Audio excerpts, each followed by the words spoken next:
Welcome everybody back to Veil of Sound. And I tested my guest here just a few seconds ago, and he could not name the number of appearances that he already had here on the Veil of Sound. This is number 5, and I'm very happy that number 5 with Mr. Eugene Robinson is taking place. Thanks for joining the show once again. Thanks for. Have you muted? Am I muted, or can you hear me? I can hear you. Sometimes I wish I muted you, but well, I wish that this was my first failure of this very early day here in America, but I've already failed miserably. I just got back from jujitsu, so this is actually my second failure of the day. So too bad for you that you came in last. Oh, came in second. Yeah. Yeah. We don't know about last. It's what is it? Yeah. 9:30 in San Francisco. You still got a long day to fuck up. Yeah, the day here is early, man. Yeah, you're right. I could fail many more times before the day is done here. So, well, nice to see you again. Last time I saw you was in person, and it was at a festival. I want to say Copenhagen, but I'm not quite Nijmegen. strong. Nijmegen. Yeah, yes. Right. There you go. All right. Well, that was the last time we saw each other in person. In between, we had a chat about your book and about the last Oxbow. And before anybody asks, no, we will not talk about Oxbow. We will not give any kicks or hits or anything. We want to talk about the new Buñuel record that is coming out in a few days. Nice. First question, of course, did you miss me? Well, strangely enough, given the the parameters of our last conversation in person, you have emerged as a voice of measured reason in my memory, because you caught me at a period where I was very upset about some family stuff.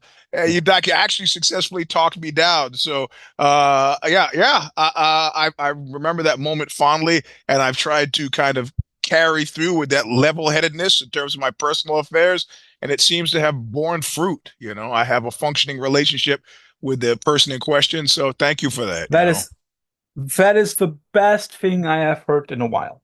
Yeah. I mean, sometimes you never know who's going to trigger you in either positive or negative ways, but sure. Yeah, your equanimity came at a really good time. It was perfectly placed, right? So. Before anybody complains about us only exchanging niceties and insiders, my question is, of course, related to the new Buñuel record, because basically the new record starts with a track of. It's not the same name, but it's something like "Did you miss me?" Something like that. Yeah. Who missed me? I did, but it's also I want to connect that with the time between the last two Buñuel records, because it's only a little bit more than 2 years. Usually, there are like two explanations for that. Either somebody wants to get out of a contract quickly, which cannot be the case, as you are once again releasing on a new or different label, or many pieces have fallen together so nicely that work was able to be finished quickly. I figure the latter is the case, isn't it? It was a latter, but if you want to talk about unconscious motivations, and I know we're not really here to talk about Oxbow, in the ideal world, everybody was mindful of the fact that you had to interleave Buñuel time with Oxbow time. So, in other words, releasing a record in the same year that Love's Holiday came out for Buñuel made no sense. But taking the next year, and we knew that if we didn't deliver on it the next year, then we would lose, because then Oxbow would deliver Follow Me Now in Merry Measure, which was a record that was a follow-on to Love's Holiday. So it's like printing in the old days, where if you missed sometimes still printing nowadays, if you miss your slot, whether it's a magazine or a record cover or something, the printer, hey, 24 hours, those print machines are going. And if you miss your slot, then you see you next month. That's the deal. So it was like, if we missed our slot, then we're going to get screwed for the touring for the year. So we had to deliver. But I mean, unlike Oxbow, which could be kind of painstaking, Buñuel and the recording is really fun. And so we weren't motivated by invisible market pressures. It's just, we want to do something, and we want to make it different from the trilogy that had marked, the first 5 years of Buñuel's existence. So we'll come to the trilogy in a moment, but what also is striking, sorry, you've mentioned slots. Does it also have to do with like printing slots for the vinyl? Well, no, because that would have mean that the record label would have said to us at some point, "You need to do this, you need to do that." Now, something that Albini was always wary of doing. We recorded this record without a solid idea about who was going to put it out, Yeah. and it wasn't until actually I think Vienna, interestingly enough, when Oxbow played Vienna, and then we met up with the guy from Skin Graft With that we Mark, had. yeah. Yeah, Mark. Yeah, good for you, Mark from Skin. I didn't know if you know him. Mark from Skin Graft that we like had a label. Overdrive was in already, so then we could actually then we could take step number 4 or 5 or 6 or wherever we were. So so it was no pressure from the label like, oh, you got to do it. That never Mhm. works. I mean, in the reality, and I've said this many a time, you know, nobody in the world cares whether I do any more music. Right? It's not like we're not like Metallica or Motley Crue or like, my God, when are they going to put out their next record? And the world is like waiting because there are all these people who have careers and mortgages based on us being successful. No, man, those guys all I have larger other bands that they're in as well. So the idea was just to kind of try to do it, give it some priority and get it done insofar as we could have fun and be creative doing so. But the question with this one was, after we moved on beyond the trilogy, creatively, where did we want to go with it? And I think that plays into the title as well to indicate, here's a bookmark. That was the past. Now we're moving ahead, even though the stories are show my penchant and interest in Yeah, the it's also even underworld. visible somewhat in the cover of the record Yes. because it's a different color scheme. Of course, it's the same font, but it's a different color scheme. So Yeah. that also Yeah, marks I the point. shot it down. I shot it down at first. I shot the artwork down at first because it recalled for me. What record do you think it recalled for me? Too close for comfort. So I was like, maybe we shouldn't do this. But then everybody convinced me it's fundamentally different and cool, Yeah. as cool. So we should do it anyway. Do you know the record? Not at the moment, no. Converge is Jane. Oh, yeah. But this one So is a photo. Jane is a collage. So yeah, correct. but I know what you mean. And with Jacob on the record as well, I thought, well, actually that kind of works. So I'm not, and I like it. I liked it, always liked it. So yeah, we went with it. It's interesting that you already mentioned Jacob because you again have a few guests on the record. You have Jacob from Converge, Megan von Couchslat, Dwayne from Jesus Lizard, and Tomahawk, and many other Yep. things. And something that I think is very often overlooked is not only the cello that you have on the new record, but also your mixer Mario from Spotlights. So Yeah. you still have some ipecac uh, connections going on there. Yeah. Yeah. Yeah. It's always, and he's a jujitsu player as well.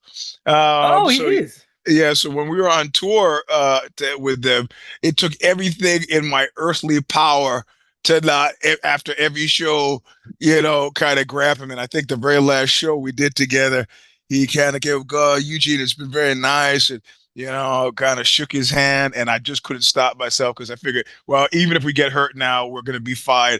And I kind of arm dragged him into this maneuver. And he responded, he's good. So he responded well. But I stopped it before we actually went to the ground because I know both of us were too crazy to take it easy on a concrete floor. So, but that was very fun Yeah, and funny. and if anybody wants to know a little bit more about the last Spotlights record, you can also once again go to our archive. We have an interview with Sarah and Mario. Yeah.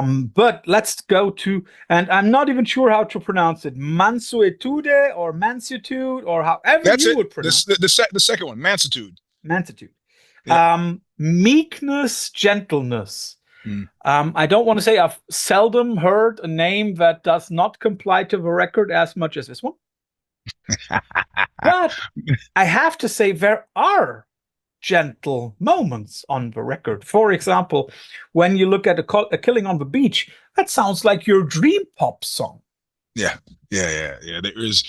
I mean, given a penchant for melody and so on, there are actually interesting turns. But through the lens of Buñuel. So it's not as much as taking Buñuel to a certain place, but what was that great line from a Black Flag song? A kind of a paraphrase of it would be like, I want to make you feel how you make me feel. So this is Yeah, yeah. and more significantly, I feel, I mean, personally, I feel less at war with the world, probably the least at war with the world than I've ever felt before. So I think I wanted to kind of put my thumb on that in a certain way, even though the songs are by no means easy listening in general. I've talked a lot about the shift in my life from, striving to become something and then my settling into a very comfortable being. And I think that's what Mansuetude, the peace and ease I feel in my own skin, I wanted to carry forth, but it doesn't mean that I've become, that I've become a nice guy. Or like my wife says, just because he's smiling doesn't mean something good is going to happen. Hey, I mean, like, you could still smile and stab my back, like. Well, usually But that's what, every time I punch somebody in the face, they always have the same look of shock and surprise on their face, even though in the spirit of fair play, I've always said, if you do that again, I'm going to punch you in the face. And then I punch him in the face and they look surprised. I couldn't figure out why. And she said, that's always because you're smiling right before you do it. So everybody figures, everything's okay. So you listen to the words, don't look at the face. reminds me of that phrase from Last Boy Scout where Willis tells the guy who just hit him, if you do that again, I'm going to shove your nose into your brain. Boom. I told you. That's right. Yeah, the best case I saw was a Russian friend of mine beat this guy up who was like, it was like 6'6" and 250 pounds, and he didn't want to fight. And the larger guy thought that he was scared, and so he pushed him and snorted in contempt. And my Russian friend, who had been boxing since he was like 5, just laid him out. And the best delivery was he stood over him and said, "I told you I didn't want to have to do that." I love that moment. But I was friends with both of them, so it was kind of sad, but that was a great moment. So you've already said it, but let's also pinpoint it. The new Buñuel record, as much as it has that one dream pop song, it still has moments where it feels like, okay, I'll give you a punch to the nose. For example, movement number 201 to me sounds like the sound check of like the intentional sound check of a noise orchestra right before they go on stage. How much spontaneity is there in those Buñuel songs? This is the interesting thing. There's like 100%. The way typically, bands will work, or somebody in the band will come in with a song, and then they'll like say, "This is the song I've written," and everybody will kind of fall into play. Buñuel, insofar as I've been made aware of it, is not at all that way. Like pretty much every single song starts as an improv. But there are two types of ways to approach improv. One has you sounding like a jam band, and if you don't think Fish but think Jesus Lizard, that's kind of a positive. That's a positive thing. That's a cool thing. Definitely a positive way. Yes. Yeah. So that's kind of cool. But then there are other like improv. There's like Brotsman improv where it's just. This could go any way at all. It could go any way. And Andrea Lombardini, who was a bass player on Mansuetude, is originally a jazz guy. He's no longer with the group, but he was originally a jazz guy. So that was first and foremost kind of probably went into framing and phrasing this song. I mean, they were true improvs. I mean, even though Jabi is a great songwriter and a song stylist.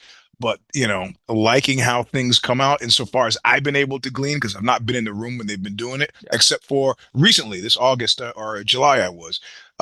They are just freeforming it, and magic comes out, which is, there's only a few times when they've done it and they've come up with something, and I shit on it.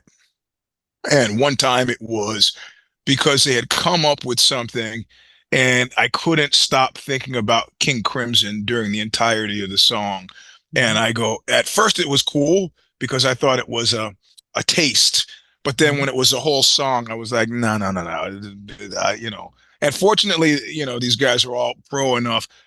So I can say, I think that sucks. And people understand that as the beginning of a negotiation instead of shutting down because their feelings are hurt, Before anybody asks, the way that Buñuel works, the guys record their music in Italy, and then later on, or at a certain point in time, Eugene records his lyrics back in California, and then everything is mixed together this time by Mario.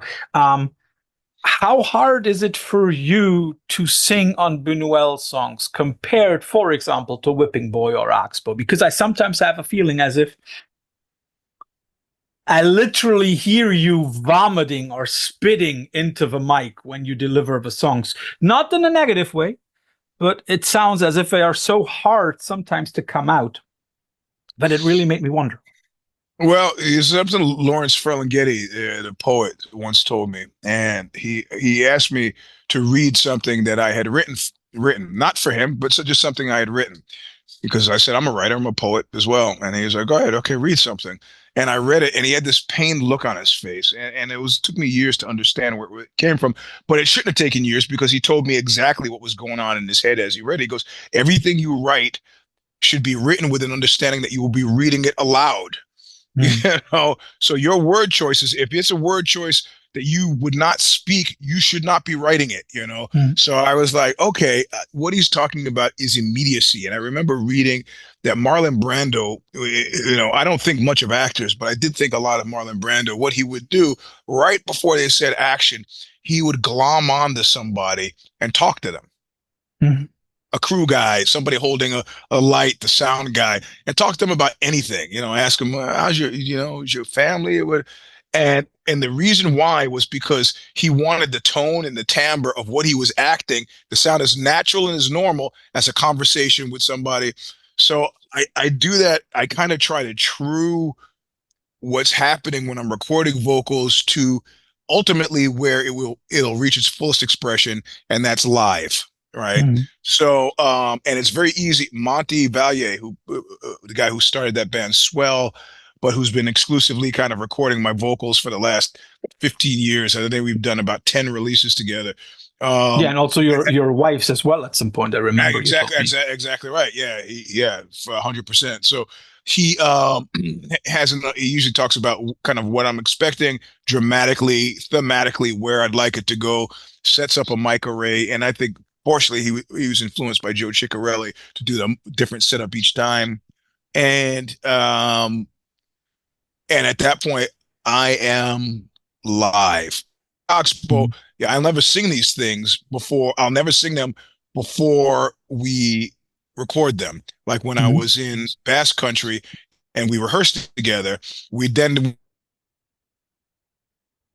something and I go, that's not, no, I'm not, you know, for me there are no scratch vocals. That I did that with Whipping Boy and I found it to be largely unsuccessful. I need to think about a song. It could be for months that I think about it, you know. All these side projects I do, you think, oh, this is just a knockoff. Eugene just did one song. No, I've listened to the song like 150 times and I put the pieces together in my head vocally. So all I have to do when I record live is focus on the emotional content, you know. And I've been much happier with the results that way, you know. And the emotional content comes to its fruition, of course, in a live setting, you know.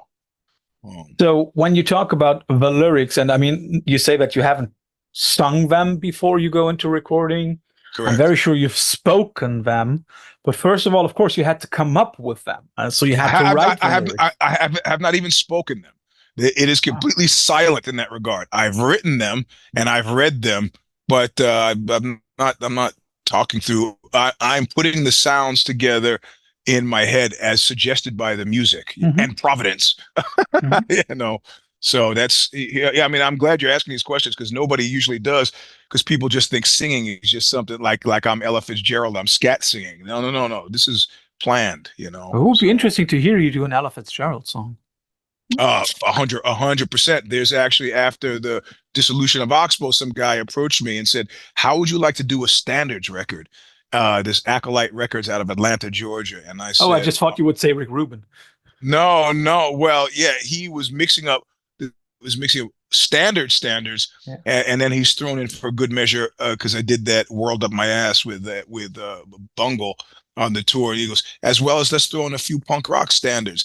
And I Yeah. go, if you're gonna do the work to get the compulsory licenses for this music, I'm glad to Yeah. do it, because I'm obviously a fan of vocalist. So there are a lot of songs I'd like to get my hands on. Even the one that was stolen from me by Diamanda Gallis, I would still do that one, And before anybody asks, he already told this story in one of our earlier interviews. So just which go is back. which is why I mentioned it, but didn't tell the story again, because I don't want to be that old guy but it's a wonderful stories. story.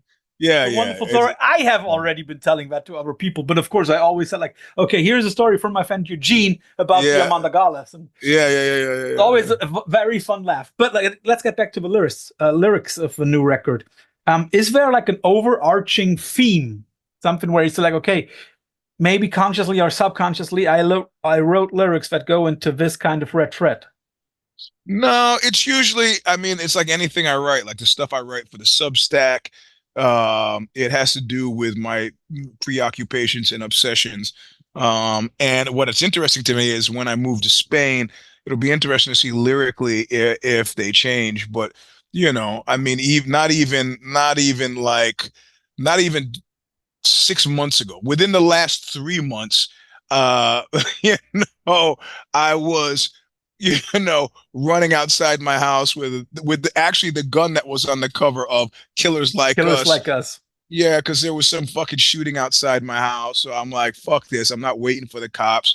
So I'm running outside with that gun, and my intent being to shoot whoever's shooting at my house, So I did not find them, but clearly I mean, I'd like to be writing about different stuff, but this is America, and so my obsessions tend and trend toward us at our worst. It'll be interesting to see if that changes once I get out of it. Yeah, man. I mean, like, it's very, very bad that there are like 60 or 70 places in America where they obviously eat cats and dogs. That fucking prick. We can blame Germany for that guy. How did Germany and we'll blame Austria for the other guy that we had 80 years ago. Exactly. That's what you have to do. I'm not taking any responsibility for Trump. He's German extraction. That's your fault. So did you know that his father even once went back to Germany and then back to the States? I thought they kicked him out of Germany is what it was, right? Yeah. For running a whorehouse or something. Yeah, that does mean a lot. Even though I almost got arrested this last time in Germany, much to my chagrin. I won't go into detail about that one. Yeah, the only reason I was saved is because I was with my 4-year-old daughter, so that helped quite a lot. So, you have mentioned, some of your bandmates in Buñuel, and one of them, Xavier, has a very interesting way of describing the record, and I quote, he said, "It's like darkness on the edge of a human heart that meets electricity and rhythm of that meets the electricity and the rhythm of a roller coaster." Would you first agree with your guitar player on that description?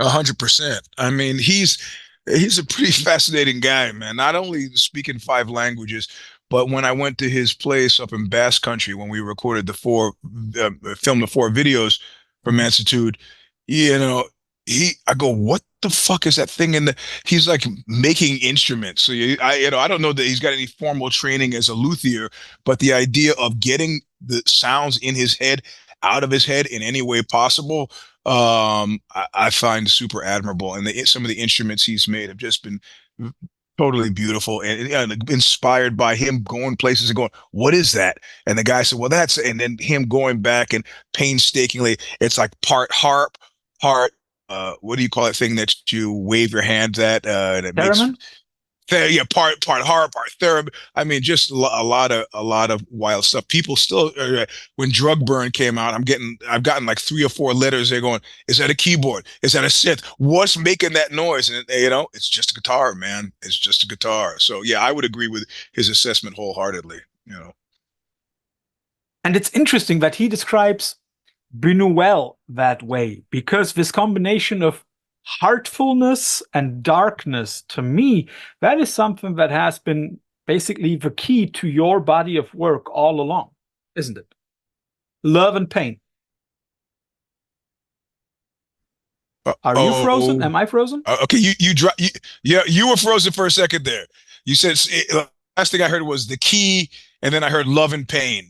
The key to love and pain is marriage. Yeah. You said between those two. Yeah. Make sure that wife didn't hear that. No, I was saying like this connection or this combination of love and pain, isn't that like the key to understanding all of your body of work, basically? Yes, 100%. However, despite the record title, Buñuel is much less about love. You know, somebody described it when they described Buñuel's live show at Supersonic. Uh, they made a connection to Buñuel and Hell's Angels, and I thought, that's really eerily close. Like, I don't know if you've spent any time hanging around Hells Angels, but they're, in general, really nice people to hang around, really exceedingly polite, nice, normal, slightly confrontational, but not Yeah. anything uncomfortable because, influenced as they are by prison culture, it's the most in prison because you have to be. You say, excuse me, you say thank you, give a firm handshake, you look the guy in the eye. Yeah. All of these things are like, but if you abridge any of that, if you get loose and forget where you are, And who they you are. will. Yeah, the first time I met a Hell's Angel who I became friends with, my first words out of my mouth were, look at that. He looked like Simon Le Bon from Duran Duran. I go, Duran Duran. look at that guy. I guess they give those vests to anybody these days. And I was talking to a guy who was about 300 pounds, really big, really dangerous guy. And I watched the color drain from his face when I did that. And he was like, let me introduce you. And he introduced me to this guy, Steve Towson. And Towson turned and looked at me. And in that moment, like Giacometti, when he looked at his dying mother's face and said, every sculpture I do from now on will try to capture that sensation I had from seeing my dying mother. Every record I've almost done is trying to capture the look that Steve Towson gave me when he turned to meet me. And it was just, Steve, I'd like you to meet. And I had a nickname back then. Usually, because I was a bouncer. It's, I'd like you to meet Mr. Clean. And he turns around and he looks at me, and that first glance, that first 2 seconds of that glance, look at me that way. I was just a food item. Yeah, no, he was like, his nickname was Mr. 187, which is a police code here for Yeah. murder. He had murdered For a couple murder. of guys, For homicide. beat the charges, was walking around. Very tough, very mean guy. He's now passed on. He was shot to death at a Hell's Angels funeral.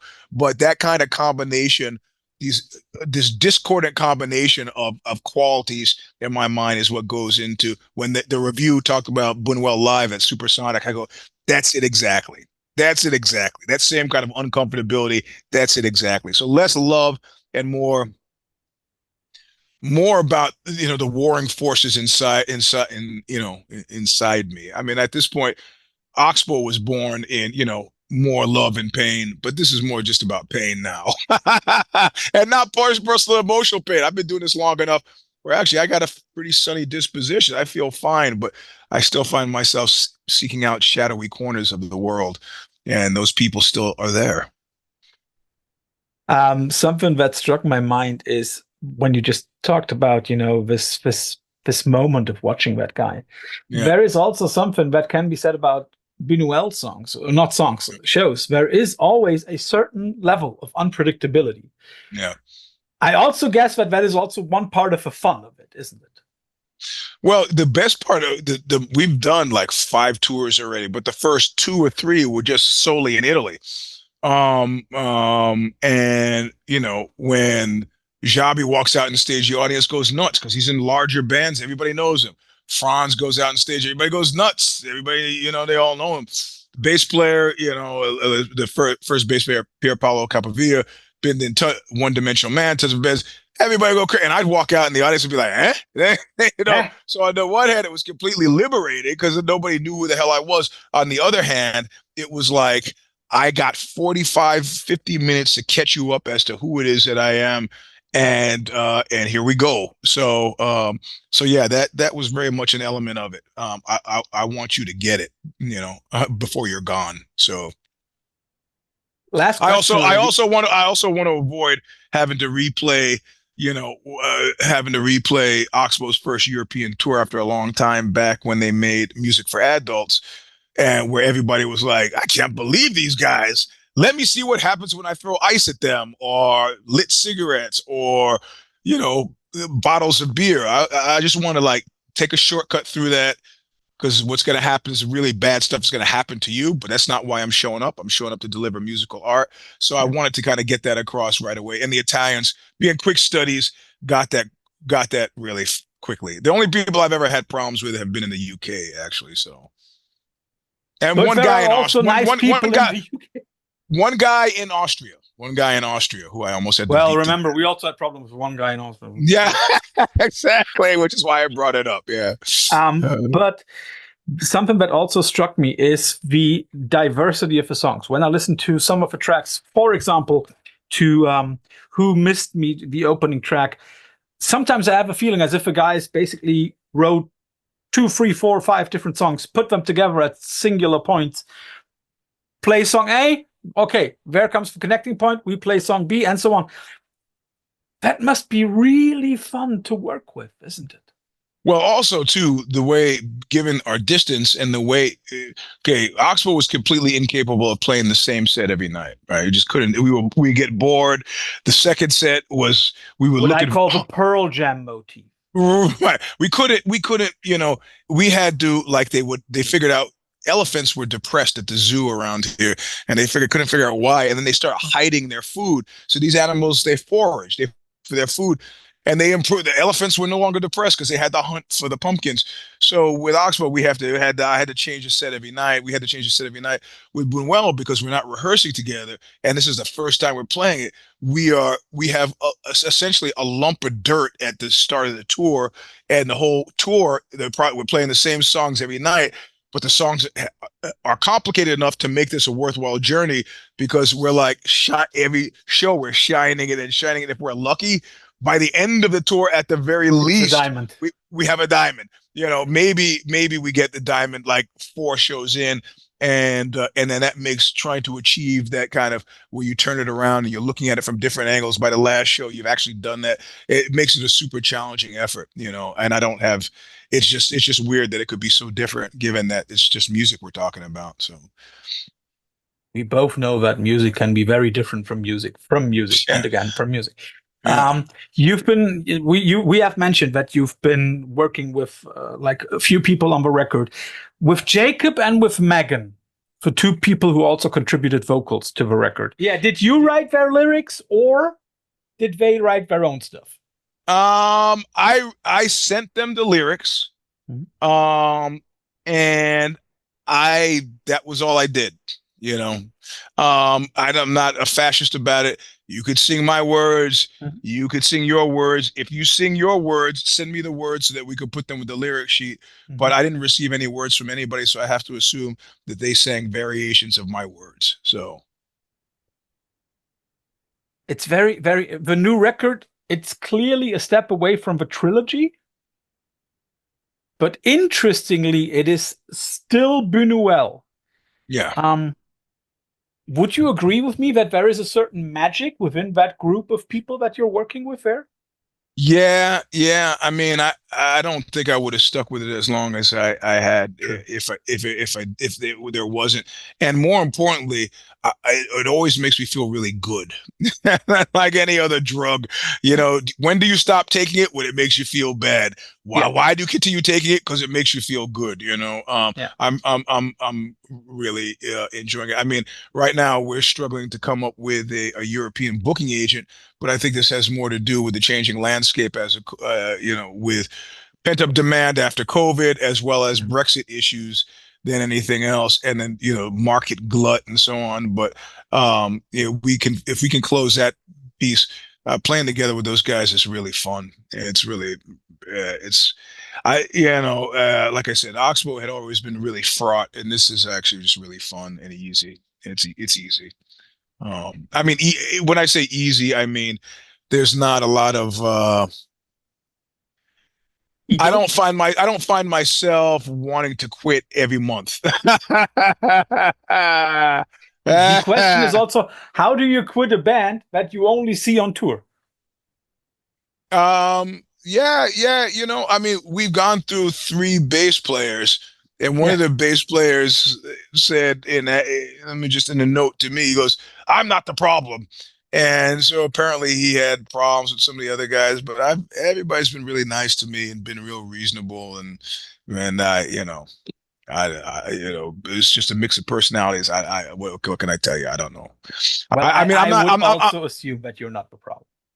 Yeah, I'm not a high drama guy in that regard. I'm usually very easy, and you know, despite public persona, usually pretty easy about whatever, you know. Well, you do know that some people would say the same thing about you that you said about the Hell's Angel guy. So it is just a matter of getting to know persons and people, and everybody. As unapproachable, as sexy, and otherworldly articulate the guy seems to be, he's a nice guy to talk to. He might be a little bit sweaty when he comes off stage, but otherwise he's a nice guy to talk to. Well, you know the guy Nate from U.S. Christmas. He wrote. Who also already was on our show, ladies and gentlemen. Oh, nice! Yeah, he's a great guy, and he wrote it. I don't know that he wrote it to me, but he wrote about me. That when he first met me, he was nervous and he had a drink and he spilled it on me, and he expected me to flip out. And he was like, he's so nice and gracious. He was like, because there was no intentionality behind that, you know. And even if he had thrown a drink on me, I mean, there's got to be a secondary move, like, you know. I mean, I'm not easy to anger. The dangerous thing is when I do get angry, I get massively angry, probably out of kilter to the initial stimulus, because usually my perception is I've given people a lot of time to figure out what's going on, and that their refusal to figure it out is an effort to diminish me, and so now I got to come with the hammer. But otherwise, yeah, no, I'm a pretty easygoing guy. I mean, as you well know. Yes. Yeah, I know. But I still want to get to our infamous quickfire round, which with Eugene is always a problem because he has already answered so many of my questions. Nevertheless, I found a few. Good. You know how it works. I don't explain. Which Converge record would you rather put on right now? No Heroes or The Dusk in Us? The Dusk in Us. That was my guess already before you said it. Okay. Which Denison band would you rather listen to right now? Jesus Lizard or Tomahawk? Oh, Jesus Lizard, easily. Yeah.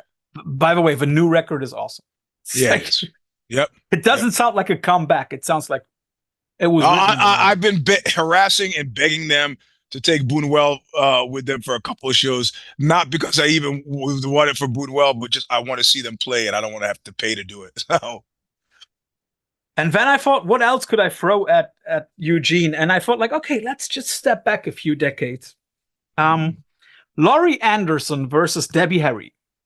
Oh, shit. That's rough, man.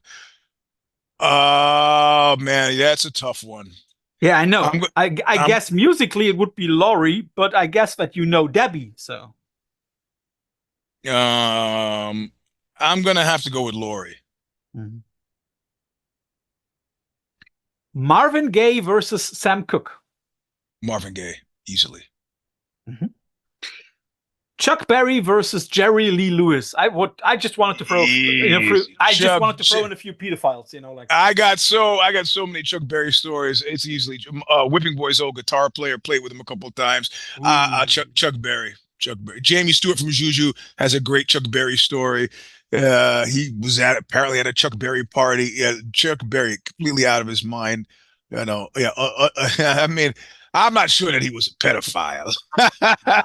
We haven't been around that time. Who are we to judge? Like, honestly, the woman in the bathtub who was dressed like Little Bo Peep seemed to me to be a woman of age. What he originally got busted for, transporting somebody across the line for immoral purposes, the Mann Act. I don't know that there were any complaints filed out about that other than, you know, Jim Crow South. So who knows? And for everybody, Jerry Lee Lewis, however, was a creep. So yeah. Didn't he marry like a 12-year-old? His cousin, 13-year-old cousin. Even worse. Yeah.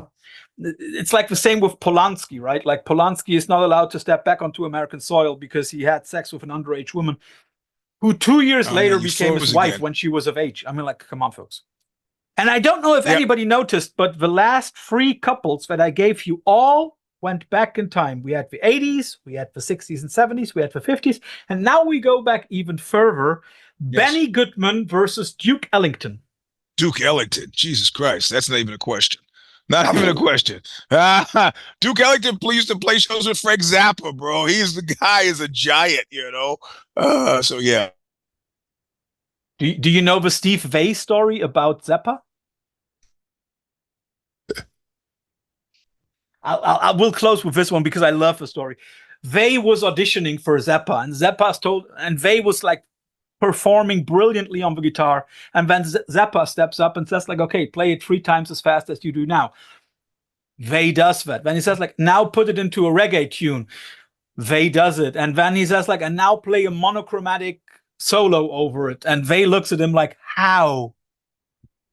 And Zappa gets the guitar and plays exactly what he was demanding. And Vai is downtrodden, thinks he'll never play music again. He will not get into the band. He leaves the audition, and Zappa comes up to him. So next week, Friday. Because he tried. He tried. Yeah, that was good. He tried. And here's a weird personal connection. Zappa's daughter used to work for me for like a month. She worked for me when I was editor-in-chief of Code magazine in LA. Oh. So yeah, there you go. All I remember about her was that she was a snappy dresser.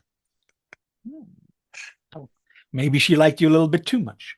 No. She was a kid. I was the boss. I could have been tearing with the staff, you know. Oh. Anyway, Eugene, first of all, thanks for all the cool insights into the new record, and especially thank you for the music. I think like the new record, as much as it is a fresh start, stepping away from the trilogy, I really like the record. I really like the songs, and I'm really very much looking forward to see you on European stages next year. It's going to be a blast. I'm really excited about doing it. And of course, I'll be a European resident starting in June, so it'll be easier for me to play there longer. So, yep. So then, I wish you nothing but for the best for the rest of the day. Don't fuck up all the way. That's right. I why I did this to myself. I got to make it to bedtime without fucking up again. So anyway. Enjoy the rest of your day, my friend. Talk soon. Thanks, man. Thank you for the interview. I'll talk to you soon. Bye-bye. Bye-bye.